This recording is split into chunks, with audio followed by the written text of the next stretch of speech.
Dyslexia and music. So we're going to discuss how music can be used to help children with dyslexia improve their language and literacy skills.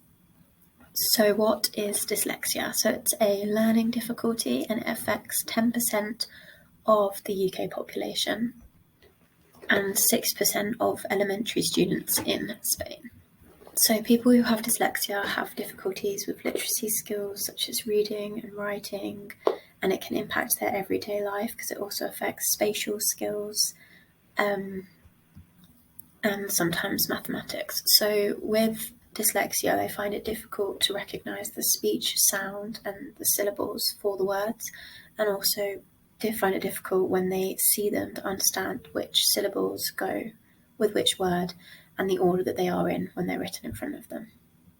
So studies have found music to be suggested as a valuable aid to language development. It's connected to language because they're both a tool used for communication, they have a rhythmic nature, and they're both oral. And music has been linked to phonological awareness and improvements in things like vocabulary, grammar, speaking, pronunciation, writing, and listening. And that difficulty that children have with speech sounds can be improved through the use of music and song. And the repetition of using music and song also helps them learn those new words and phrases. So music has a positive impact on the brain because through training and cognitive repetition, it allows for plasticity within the brain. So the brain can rewire itself and it makes changes to the flexibility of the brain through this training. And studies have shown that it makes improvements to language development through this restructuring in students who have issues like dyslexia. So, for example, studies have shown how intensive musical exercises can improve linguistic and non-linguistic skills with students who have dyslexia. So these intense musical exercises have shown that it improves categorical and auditory perception of temporal components of speech, and it also improves attention, phonological awareness, reading abilities, and repetition of words helps with this. And in general as well, it's also shown that students who participate in music education do better than their peers on many different parts of academic achievement. So it's something that can be used as a positive tool for everyone, not just students who have dyslexia. So I interviewed a teacher from a school where dyslexia among their students is high, and it's her role to help these children. And in the interview, she's going to highlight how she uses music to help students with dyslexia. Hello, my name's Mary. I'm an intervention worker in a secondary school for children with special educational needs.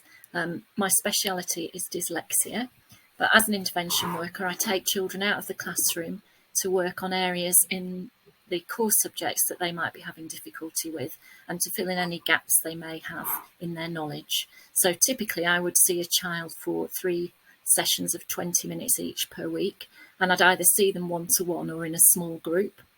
I work closely with the class teacher to identify what's needed, but I also do my own baseline testing to identify gaps in their knowledge and skills that they might need to learn. My area of speciality, as I said, is literacy and particularly dyslexia. So 2 years ago, I did my specialist teaching qualification in dyslexia, and I'm now the school's dyslexia champion, which means that I teach other staff about dyslexia and show them techniques they can use to help dyslexic children. And then I do try and test any child that I think may be dyslexic. So although I can't give a diagnosis, I can say if it's likely that they are, and then they can be taught accordingly. So in my work with dyslexic children, I sometimes use music. So we have an alphabet song we sing, which helps them to order the letters of the alphabet. Sometimes we make up little rhymes about a word or a spelling we're trying to learn, and they sing those. I use rhythm and clapping for splitting words into syllables to make them easier to break up and learn. And sometimes, depending on the child, I might put background music on so that they are concentrating on what we're doing and anything else that's going on outside in the rest of the school or other noises in the classroom are just masked by that low-level music. Some of our children can't concentrate for very long either, so I would then have a little break and we'd do a music and movement break. So I put some music on and we might have a little dance or do some exercises to it. And I've also found it helpful for the children who have problems with their motor skills. So we might do a little set of midline exercises, for instance, which is reaching across the body to some music as part of their teaching and routine.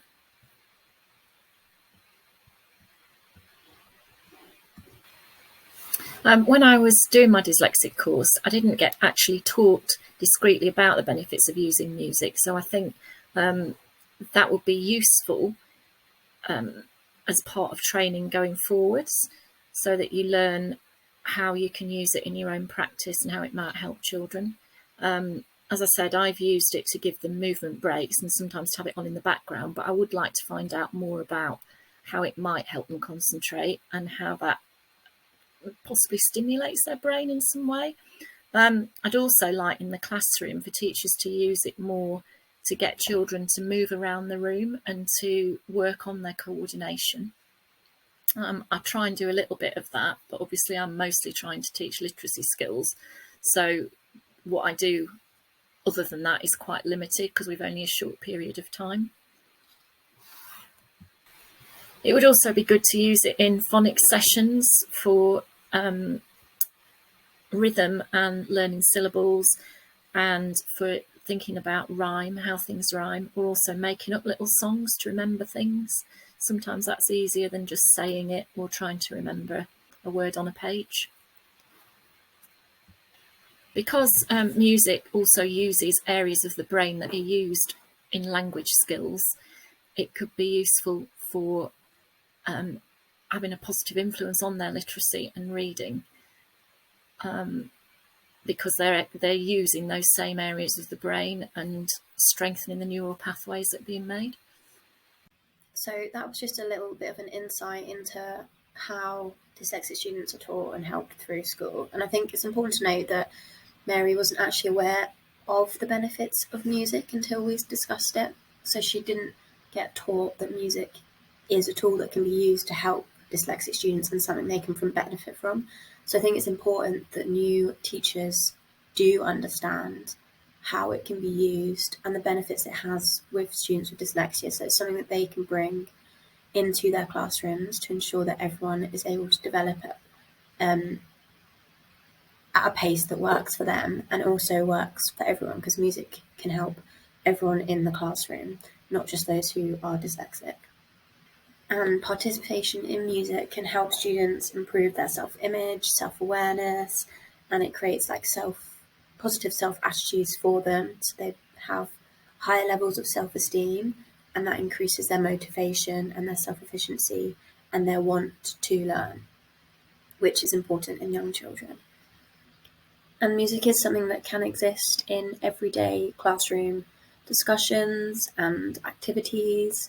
So, for example, listening to songs, nursery rhymes, because it helps with the music and the written speech that they're observing, and it's highly repetitive so that they can learn the words and it doesn't become boring for them. They're just continuously singing and enjoying, but also continuously repeating the words.